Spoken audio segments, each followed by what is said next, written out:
കാസർഗോഡ് കാഞ്ഞങ്ങാട് 10 വയസ്സുകാരിയെ തട്ടിക്കൊണ്ടുപോയി പീഡിപ്പിച്ച കേസിൽ പ്രതിയാരെന്ന് വ്യക്തതയില്ലാതെ പോലീസ്. കസ്റ്റഡിയിലെടുത്ത യുവാവ് പ്രതിയാണെന്ന് പറയാനാവില്ല.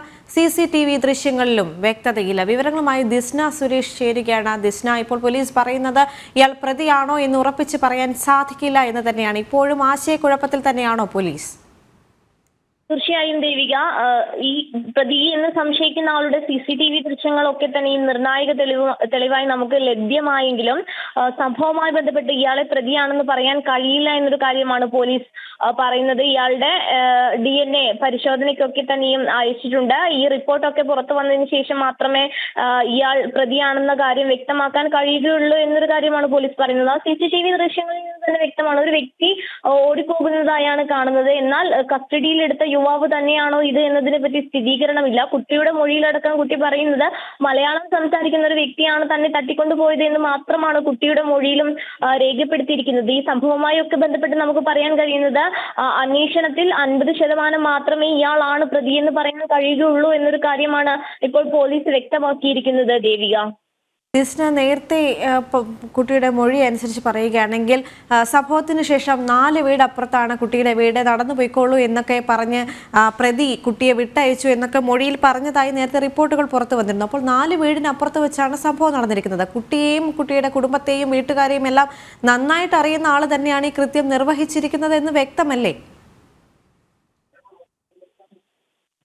തീർച്ചയായും ദേവിക സൂചിപ്പിച്ചതുപോലെ തന്നെ 4 വീടിനപ്പുറത്ത് ആണ് ഈ കുട്ടിയോട് മടങ്ങിപ്പോയിക്കോളൂ എന്ന് പറഞ്ഞിരുന്നു എന്നതാണ് കുട്ടി മുത്തശ്ശനോടും അതോടൊപ്പം പോലീസിനോടും പറഞ്ഞ ഒരു മൊഴി എന്ന് പറയുന്നത്. അപ്പോൾ തീർച്ചയായും ഈ വീടും പശ്ചാത്തലവും കുട്ടിയുടെ കുടുംബ പശ്ചാത്തലവും ഒക്കെ തന്നെയും വ്യക്തമായി അറിയുന്ന ഒരാളായിരിക്കാം ഈ കുട്ടിയെ തട്ടിക്കൊണ്ടുപോയി പീഡിപ്പിച്ചത് എന്നൊരു നിഗമനത്തിൽ തന്നെയാണ് പോലീസ് എത്തിയിരിക്കുന്നത്. ഈ പോലീസിന്റെ മുന്നിലുള്ള പ്രധാന വെല്ലുവിളി എന്ന് പറയുന്നത് CCTV ദൃശ്യങ്ങൾ, സംഭവ സ്ഥലത്തെ CCTV ദൃശ്യങ്ങൾ ഒന്നും തന്നെ ലഭ്യമായിരുന്നില്ല എന്നതായിരുന്നു പോലീസിനെ സംബന്ധിച്ചിടത്തോളം ലഭിച്ച വെല്ലുവിളി എന്ന് പറയുന്നത്. പിന്നീട് ഈ CCTV ദൃശ്യങ്ങൾ ലഭ്യമാവുകയായിരുന്നു. ഈ സാഹചര്യത്തിലാണ് പോലീസ് ഇപ്പോൾ കസ്റ്റഡിയിലെടുത്ത യുവാവ് തന്നെയാണോ ഈ CCTV ദൃശ്യങ്ങളിൽ ഉള്ളത് എന്നൊരു സ്ഥിരീകരണം നടത്തുവാനുള്ള ശ്രമമാണ് ഇപ്പോൾ നടത്തിക്കൊണ്ടിരിക്കുന്നത്. നമുക്ക് പറയാൻ സാധിക്കുന്നത് ദേവിക, പുലർച്ചെ 2:30, 3:30 കൂടിയാണ് ഇത്തരത്തിലൊരു സംഭവം ഉണ്ടാവുന്നത്.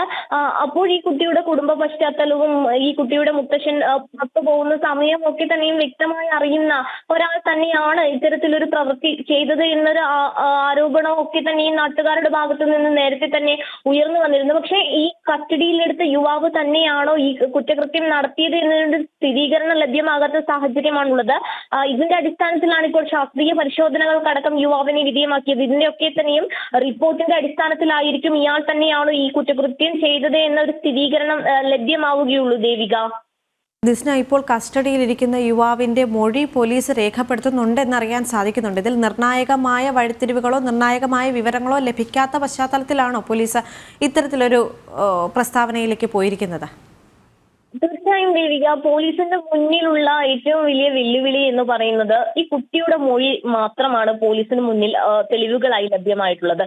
കൂടാതെ തന്നെ ഈ CCTV ദൃശ്യവും, ഈ CCTV ദൃശ്യത്തിൽ നിന്ന് നമുക്ക് കാണാം ഒരു വ്യക്തി അല്ലെങ്കിൽ ഒരു വ്യക്തി നടന്നു പോകുന്നതായി മാത്രമാണ് കാണുന്നത്. ആ വ്യക്തിയെ വ്യക്തമായി ഈ CCTV ദൃശ്യങ്ങളിൽ കാണാൻ സാധിക്കുന്നില്ല എന്നതാണ് മറ്റൊരു കാര്യം.